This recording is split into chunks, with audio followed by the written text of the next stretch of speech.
All right, Battlefield 6 just dropped their 2026 roadmap detailing the next 3 or 4 seasons coming to Battlefield. There's a lot of good things to extract from this video, but I'm sitting here watching it, and I'm of the opinion now that Battlefield should have waited a year to launch this game. We have a lot of things coming down the pipe that I want to talk about, so strap in. As always, my name is Big Fry. Leave a like on the video, subscribe for everything Battlefield. I haven't been playing Battlefield recently.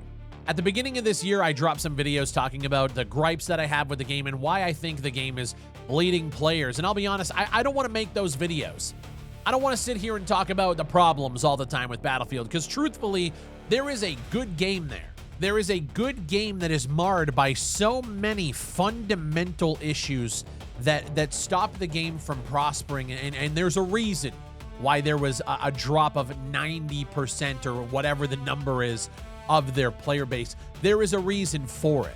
But what we have coming down the pipe this year is a lot of new content, a little bit of old content, and essentially everything in this 2026 roadmap is stuff that should have been in the game at launch. I'm glad that it's coming, and I'm not going to make a big stink about, oh, we had to wait a year. It is what it is. This, to me, is the launch of Battlefield 6. So starting with Season 3, they say they know what we want, and they're bringing us Railway to Golmud, which is apparently the biggest map in Battlefield 6 with increased airspace so that it actually feels like a Battlefield map. Great. I'm excited to play it. The clips that they were showing in this video look really, really good. One thing that I didn't expect is later on in Season 3, we're also getting the return of Grand Bazaar, but it's being updated and it's called Cairo Bazaar. So it's a reimagining of that classic Battlefield 3 map. And that was one of my favorite maps in Battlefield 3. So this is a welcome surprise. I wasn't expecting it. Very excited to get my hands on that map. Now, the other side of the coin here is all of their Battle Royale, the Redsec focus. So they're bringing Battle Royale solos. They're bringing ranked play. And I'll be honest, I really don't care. Redsec doesn't hold Warzone's nuts in its hand, and I'm not even a Call of Duty fan like that. I actually think Warzone has gone down the shitter these last few years. But when you play Redsec, you can see and you can feel that the bones of the game are crumbling away. It's very brittle, it's very fragile, and it just feels like it was kind of slapped together and duct taped together. So I just genuinely don't give a shit about that experience. Maybe it's gotten better, I don't know. Let me know in the comments down below what you guys think. Now, the big one for me is Season 4, which is launching in July. And of course, when it comes to these roadmaps, it's all subject to change. But the plan for Season 4 is huge. Naval Warfare is coming to the game alongside 2 maps, one returning classic fan favorite, one of the best Battlefield maps of all time, Wake Island.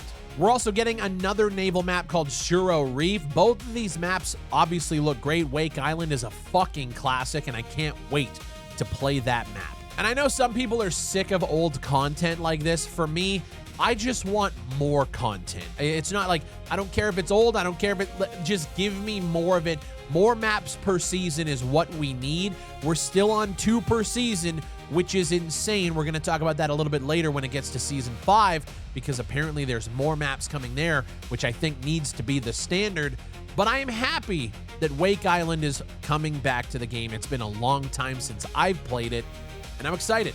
But I have to say, ladies and gentlemen, outside of the Naval Warfare, which I think should have been in there at launch, Wake Island, fucking Grand Bazaar, I'm excited for all of those things, but there is one thing they announced in this video that I have been asking for since launch, and it is finally coming, I believe, with Season 4, and that's a goddamn server browser with persistent servers that we can host and hopefully have a really solid admin tool set to be able to curate our own community, kick players, ban players, blacklist players.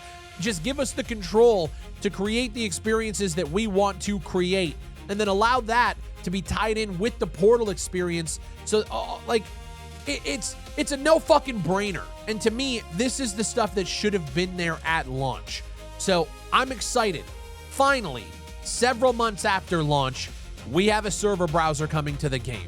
Absolutely huge. If we can host our own servers and be able to control that, my God, it's 2011 again. My God, I can't believe it. They're also bringing in a spectator mode, which obviously allows you to watch your squad or even watch games themselves and be able to cast and have tournaments.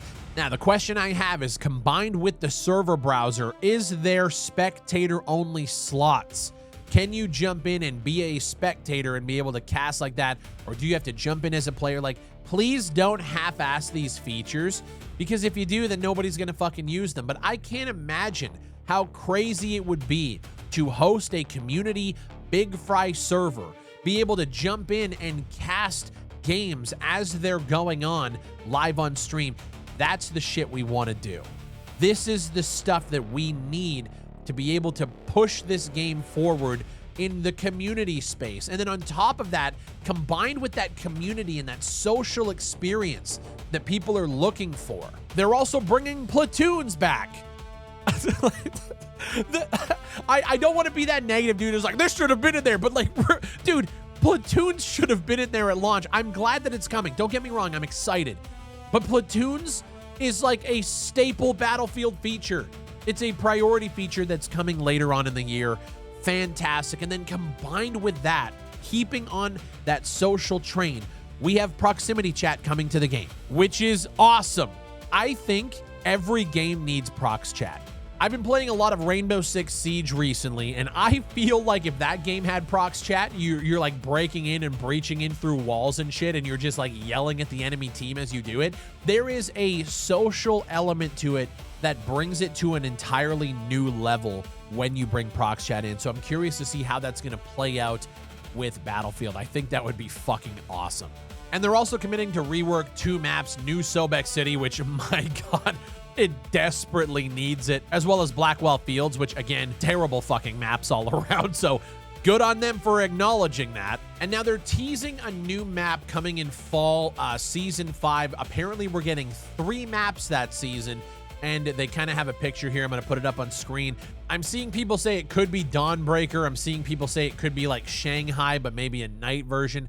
I really can't tell what the hell this is. But what I want to focus on here is the fact that we're getting 3 maps that season. And if these guys can get their goddamn shit together, I want to see 3 maps per season be the standard moving forward. And whether that means 1 new map and 2 like old remastered maps, I don't know, and nor do I give a shit. 3 maps per season for the scale that we're asking for on these maps, I think is very fucking reasonable for the team size, the budget, and the amount of money that you fucking siphon from your community.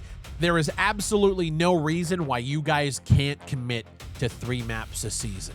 And so listen, they're also talking about things like leaderboards and other stuff. I really don't care about that. I filtered out the stuff that I actually care about. There's a lot in this video that makes me excited, but I don't want to get excited because I know what happens when big companies put roadmaps out there.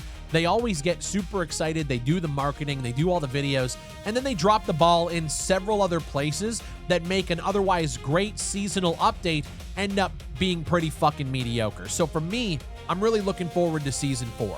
Naval Warfare, Wake Island, custom lobbies, spectator mode. That's the shit that we've been asking for on our side, and so I want to see what happens. Are we going to see a vehicle balancing update that makes it so that you don't get automatically fucked 5 seconds after taking off? Are these seasons going to bring more gimmick shit like the gas from season 2? Like, what are we expecting? What's going to be the downsides to all this stuff? Because that's what we have to start thinking about. Because it happens every time. We get all of this great stuff. Everyone's excited. And then there's something that always comes in and fucks it up. This video instills just a little bit of confidence in me that the rest of the year is actually looking pretty solid for Battlefield 6. The reason why I really fell out of the game here in these last couple of months is just the way the progression has felt. It literally just felt like I was ticking off boxes, doing challenges for the sake of doing challenges, and I wasn't actually having that good of a time. When you just play the game and you can play a casual match for, you know, a couple hours, it's super cool. But when you actually want to like progress and unlock things, which is why I play these kind of experiences and why they locked all the attachments behind these said challenges, you know, it just, when it becomes so much of a grind that you're just like, man, this is fucking lame, and it just kind of put me off of it. That's where I've been at. I'm actually kind of itching to get back into Battlefield 6. So when I saw this video, I'm like, okay, I'll give you a shot. You know, impress me, Dance Monkey. And they did pretty well. I'm not going to lie. I'm not walking out of this being super salty. I'm actually kind of excited for the future. But I've become so jaded that every time I get excited for the future when it comes to a AAA release or an update, it never ends up being what we truly want it to be. So there's got to be a catch here. As always, let me know what you guys think down below in the comments. And while you're down there, leave a like on the video and subscribe for everything FPS related. And maybe it's time for me to jump back in to Battlefield 6. Thank you guys for watching, and I'll see you on the next one.